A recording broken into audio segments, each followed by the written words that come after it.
This is Henry Simon, bringing you another story from my files here at the Missing Persons Bureau. In these stories of the Missing Persons Bureau, dramatized for Henry Simon by Ross Napier, names and addresses have, for obvious reasons, been changed. In one moment, the search for Russell Burdon. Address unknown.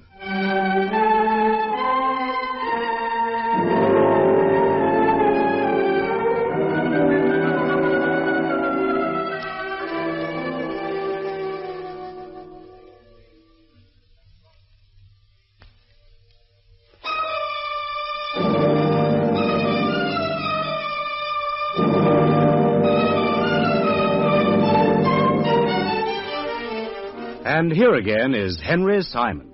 There's an old Chinese proverb. A man takes a drink, the drink takes a drink, then the drink takes the man. To the moderate drinker, of course, this is a fallacy. To the non-drinker, it's a warning. To the heavy drinker, a tangible threat. And to the alcoholic, an epitaph. To illustrate this latter fact, I've chosen to relate the case of Russell Burdon. And to it, I intend to apply the proverb, a man takes a drink. Well, Russ, old boy, what's it to be? Tomato juice, thanks. Sure you wouldn't rather milk? Well, I'm not a drinking man, Fred. And it's time you became one. You don't know what you're missing, old boy. Come on now, one won't hurt you. No, really, Oh, look here, I'll be offended if you don't. I mean to say, hang it all, we don't run into each other like this every day. Well, perhaps a small one. That's the spirit. Now, what'll you have? Oh, anything will do.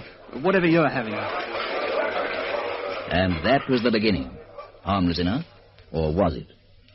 In the passage of the next few months, Russell Burdon acquired a taste for alcohol. He found it soothed his nerves when he was on edge, gave him confidence when he lacked it, and generally brought him out of himself. And so, the drink took a drink. What's it to be, Mr. Burdon? Same again, say the old girl. You just keep on filling them up till I say when. But unfortunately, Russell Burdon didn't say when nearly often enough, or soon enough. And as time went by, he began to drink more and more, until inevitably the day came when the drink took the man.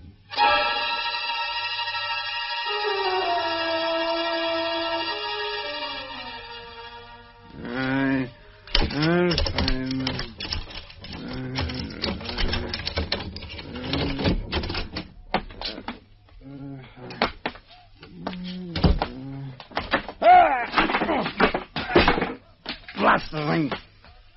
Barbara! Barbara! Where the devil are you, woman? Russ!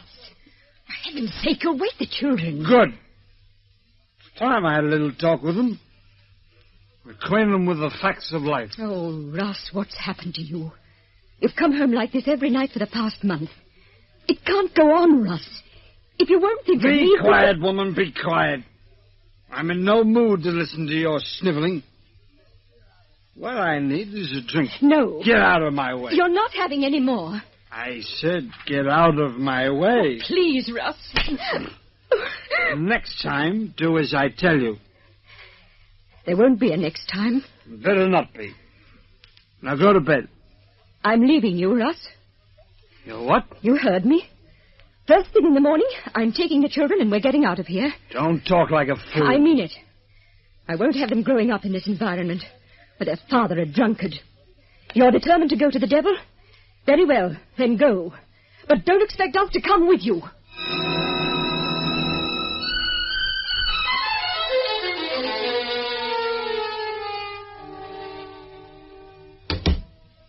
You sent for me, sir? Yes. Sit down, Burdon. Thank you. I won't waste time with unnecessary preamble. I dare say you know what it is I wish to discuss. I can't say I do, sir. No. Your sales have fallen off over the past few months. Well, there's always a slump at this time of the year. In this case, the slump is due to you, and to you alone. Me? Or perhaps I should say, to your drinking habits. Well, now, wait a minute. No, Burdon. I've waited long enough. It's now my painful duty to inform you that the company has no further need of your services. No further need? In short, we cannot afford to employ an alcoholic. But this is the only job I've ever known. I've been with the company for 17 years. And you've been married for 11.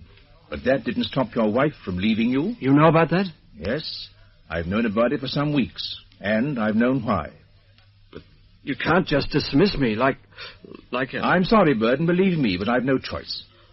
When you confined your drinking to the evenings, it was none of my business, and I remained silent. But when you commenced to disappear for days on end, it became a different matter. I warned you, as subtly as I could, that it couldn't go on, but you chose to ignore me. Last week you were off for 4 days. The week before, you didn't come in at all.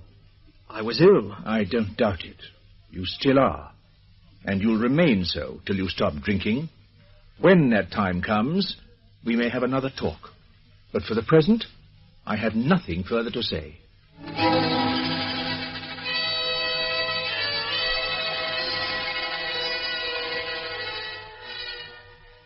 Russell Burdon, you have been charged with drunkenness and disorderly behavior.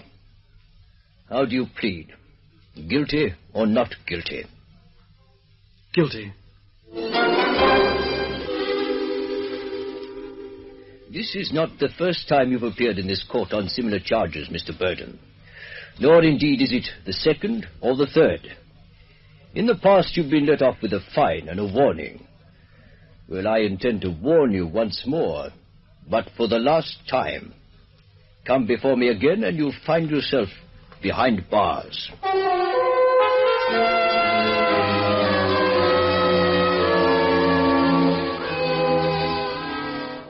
It was in the April of 1954 that I first heard of Russell Burdon, under circumstances which, to say the least, were unusual.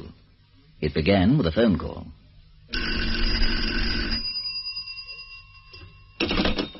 Yes? Oh, Mr. Simon? Speaking. I'd like to make an appointment to see you, if I may, as soon as possible. Well, as it happens, I have some free time this afternoon. What's it about exactly? An acquaintance of mine. He's disappeared. I see. Would 3 o'clock be suitable? Certainly. I'll be there on the dot. I don't believe I caught your name. I'm known as Frank. Frank? In the organization I represent, only Christian names are used. Oh, what organization is that? It's called Alcoholics Anonymous.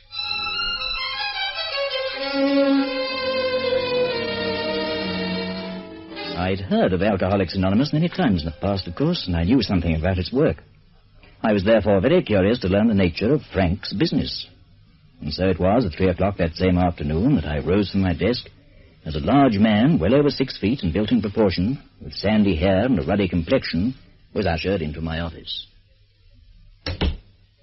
How do you do, Mr. Simon? Mr. Frank, please. Oh, thank you. Oh, breaking in a new pair of shoes is good to take the weight off them. I know you're a busy man, Mr. Simon, so I'll get straight to the point of my visit. As I mentioned over the phone, I belong to Alcoholics Anonymous. In short, I'm a reformed alcoholic, dedicated to the task of reforming others who've fallen by the wayside. A highly commendable occupation. Yes, well, it's not an occupation exactly. Let's say it's a sideline, something which I occupy my spare hours with. There are many others like me, thousands, in fact, here in England and abroad. And we function in a simple yet highly systematic fashion. At any time of the day or night, we're apt to receive a phone call from headquarters directing us to the aid of anyone who desires our help. And having established contact, we place ourselves completely at their disposal.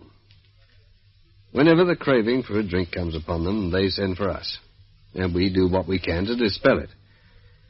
But, no doubt you're familiar with the general procedure. Vaguely, yes. Surnames are never used, either by us or by those we assist. In that way, of course, our anonymity is preserved. Mm-hmm.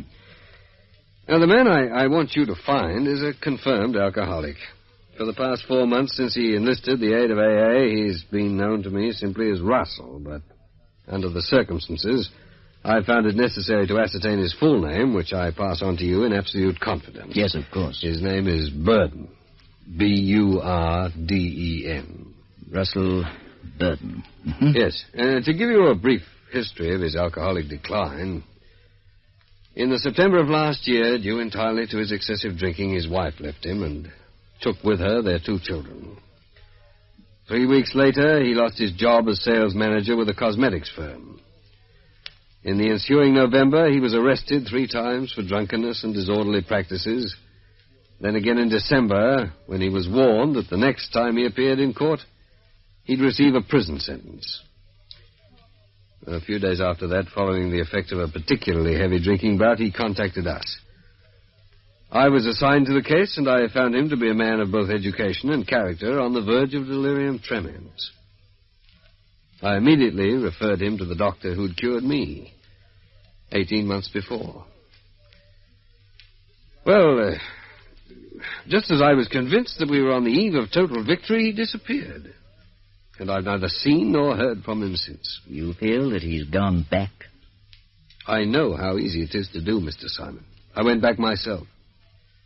But I was pulled from the mire in time before too much damage had been done. Have you been in touch with his wife? Yes, several times. She's heard nothing. Where was he living? He had a flat in Earl's Court. He hasn't been sighted there for more than 10 days. When was the last time you saw him, and where? At his flat, about a fortnight ago. And when did you discover he was missing? Earlier this week, when I called on him. The caretaker let me in.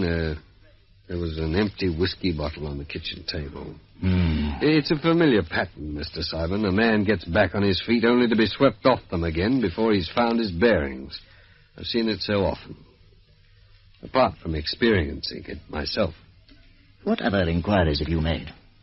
Well, none of any consequence. It's difficult to know where to start. Perhaps Mrs. Burdon may be able to guide you in some way. The poor woman, she's extremely bitter about it all. Not quite so bitter as my wife, perhaps, but... Well... Did your wife leave you? It's because she did that I finally came to my senses. Unfortunately, it was a little late. I'd been drinking for 15 days on end. I collapsed on the front steps of our home. When I regained consciousness, I was in hospital. I asked to see her. And they told me she was dead. She put her head in a gas oven.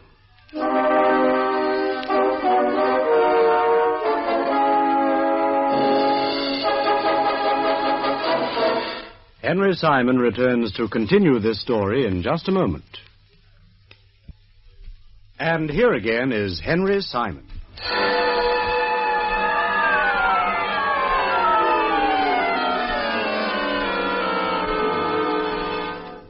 As he spoke of his wife's suicide, brought about by his own addiction to alcohol, it became apparent that Frank had identified Russell Burdon with himself. They had both been married men, they had both had children, and they had both sunk to approximately the same depths. Following his departure, some 40 minutes later, I summoned Agent Bob Hunter to my office, and after briefing him on the case, I dispatched him to the home of our quarry's mother-in-law, where Barbara Burdon and her 2 children were staying. A capable-looking woman, the attractive qualities in her face marred by furrows born of worry, Mrs. Burdon treated the agent to a mixed reception. I know I'm being callous, Mr. Hunter, and perhaps a little heartless. But where Russ is concerned, I simply don't care anymore. If I never see him again, it'll be too soon. Well, I guess that's your business, Mrs. Burdon, but right now it's my business to find him, and I intend to do just that. I understand you left him in September last year?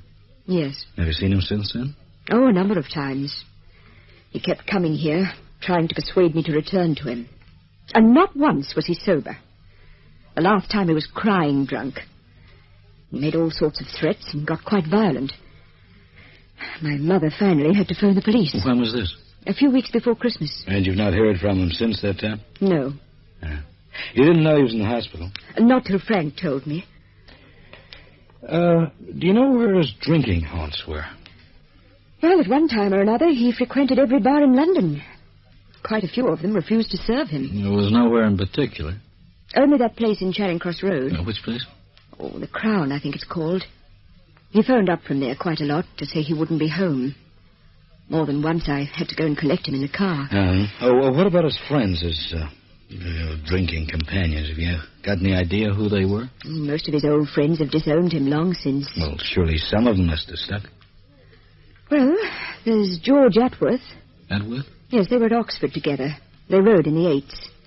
He's about the only real friend Russ ever had. Do you know where I could reach him? Yes, he works for his father in the city. Some sort of importing business, Atworth & Sons. It's quite well known. Yep. Anybody else? No one that I can think of.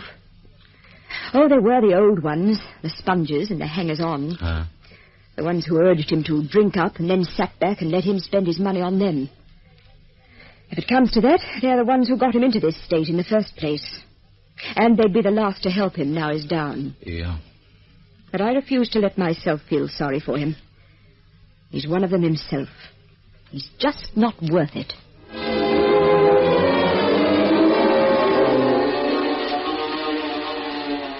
At the city offices of Atworth & Sons, Hunter sought out George Atworth, a pipe-smoking, pleasant-faced man in his mid-30s, with dark hair brushed back flat, after the style set by Rudolph Valentino in the days of the silent screen. I'm afraid not, Mr. Hunter. I haven't seen him in 2 or 3 weeks. But you have seen him since he left the hospital. And he phoned up to tell me he was a new man. I had dinner with him at the flat, and I must say he looked better than he's ever looked. I wouldn't have recognized him as the same person I'd put up bail for on 3 occasions. Oh, you got him out, huh? Yes, became one of my regular chores. Oh, tell me, was it you who put him on to AA? More or less. I was at him for months to call them. Not that I've had any experience with them myself, but I knew a girl who was a member. Did you ever do the rounds with him, drinking rounds? Yes, I tagged along with him a few times, trying to get him home, waiting to catch him when he fell, the sort of thing. Yeah. He was the worst darn soak I've ever seen. The funny part about it is, a year or 2 ago, he wouldn't touch a drink. On the rare occasions he went into a pub, he'd have a tomato juice or lemon squash. Nothing alcoholic, not even beer. Well, he didn't approve? No, I think he was a little scared. With good reason, I might add. Both his father and his grandfather were drunkards before him. Ooh, in the family, huh? From way back. Well, it certainly is a tragic business. Well, look, if you like, I'll take you on a grand tour of the pubs he used to go to. You never can tell. Perhaps someone will know something. We might even find him in one. Thank, that's a mighty generous offer. Oh, not really. He was a good friend to me in the old days. I'd like to do what I can. Well, if you can spare the time, I'd certainly appreciate it. All right. When do we start? Whenever you're ready. Oh, why not straight away? Swell by me. I'll just have a word with Dad first. Okay. He likes to know where I am during office hours, especially when I'm going on a pub crawl.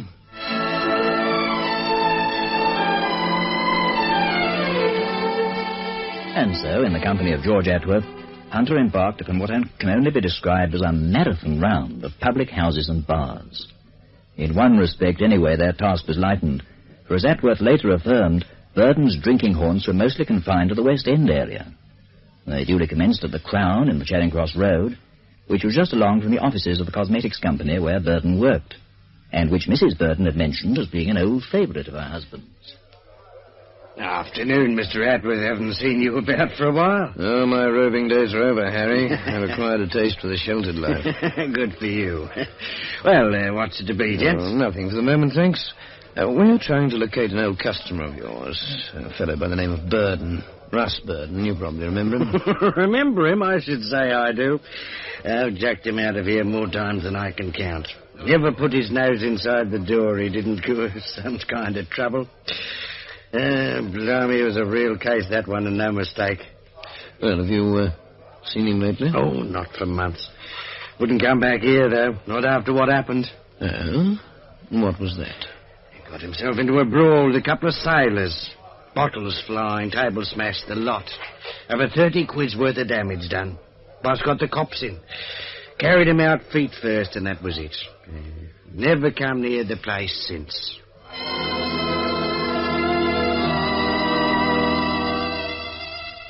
It was the same story over and over again. Burdon had been barred from entering almost every hotel he'd ever frequented. And this was before he'd entered the hospital for treatment. In the month following his discharge, he hadn't been cited. In all, the two men checked at 34 different public houses, 7 clubs, and a number of drinking spots stretching from Park Lane to Trafalgar Square. But the results were negative in every case. Oh, man, the dogs are killing me. Where are we going now? Well, I'm hanged if I know. I'm licked, Bob. I just can't think of another place. Well, maybe he went further afield. Well, look, I can't work any farther. We can't check every pub in London. No, I don't suppose we can. Oh, he could have found his way anywhere. Around the East End, the dock area. Wouldn't have any trouble getting served there. Yeah, there's just one thing that doesn't figure. Yeah? What's that? Dough, money.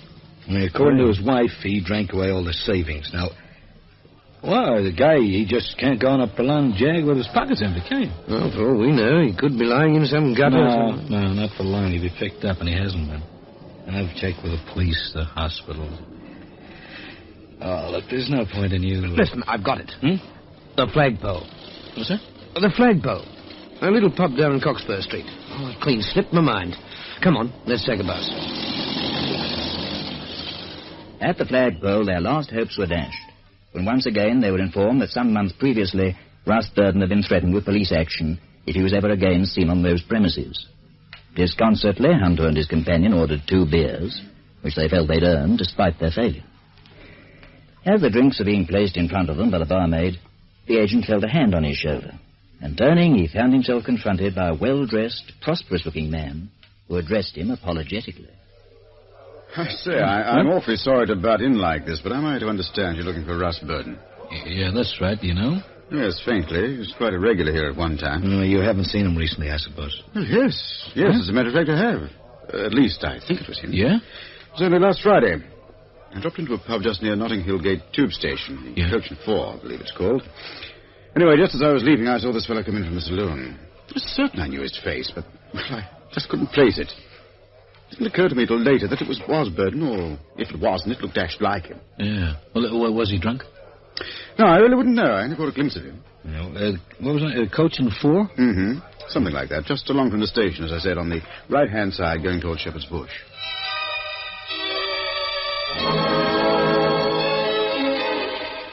With renewed hope, the 2 men journeyed by tube to Notting Hill Gate, where they had little difficulty in locating the Coach and 4, an old-style pub centrally situated on the corner of a busy intersection. No sooner had they entered the bar when Atworth gripped Hunter's arm, simultaneously emitting an excited cry of recognition. Bob, it's him. Russ. Where? The fellow serving. Behind the bar.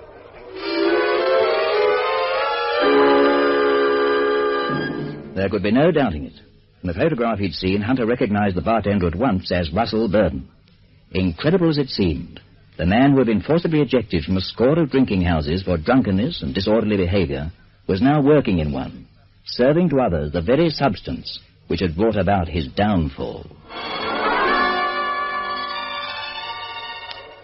Russ, you old son of a gun, I can't get over it. The fellow I met in the hospital told me it was the one true test. The only way of finding out for sure if I was really cured. To work behind a bar for 6 weeks. To live with alcohol and not feel the need for it. And that's what I've been doing. How come you landed the job? Well, it was advertised in one of the newspapers. No one knew me here, so I applied and they took me on. Where have you been living? Here, on the premises. It was one of the conditions I agreed to when they employed me. You see, as well as being a barman, I'm a sort of general factotum.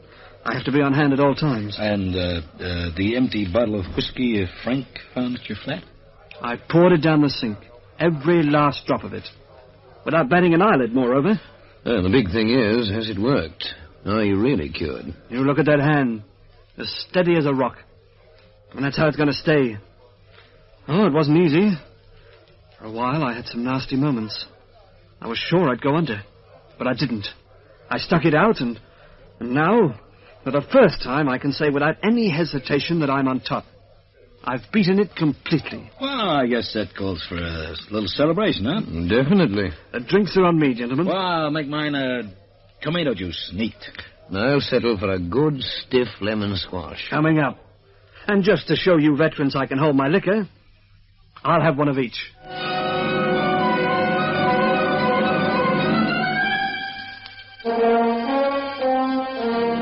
Henry Simon returns to conclude this story in just a moment. And here again is Henry Simon. Russell Burdon was indeed cured of the sickness that alcohol had brought upon him. On completion of his 6 weeks' term as a barman at the Coach and 4, he went to see his former employer, who, with the aid of Frank and Bob Hunter, he soon convinced that he was back on his feet again for good. His old job had been filled, but there was another one waiting for him, which he accepted gladly. He then went to his wife, who proved more than willing to return to him when she discovered the change he had undergone. This, indeed, was the Russell Burdon of old, the reliable Russell Burdon, who drank nothing stronger than lemon squash and tomato juice. and who, I am sure, would be only too ready to bear witness to that old Chinese proverb. A man takes a drink, the drink takes a drink, and then the drink takes the man. And now, this is Henry Simon, inviting you to meet me here again, and for the present, bidding you au revoir.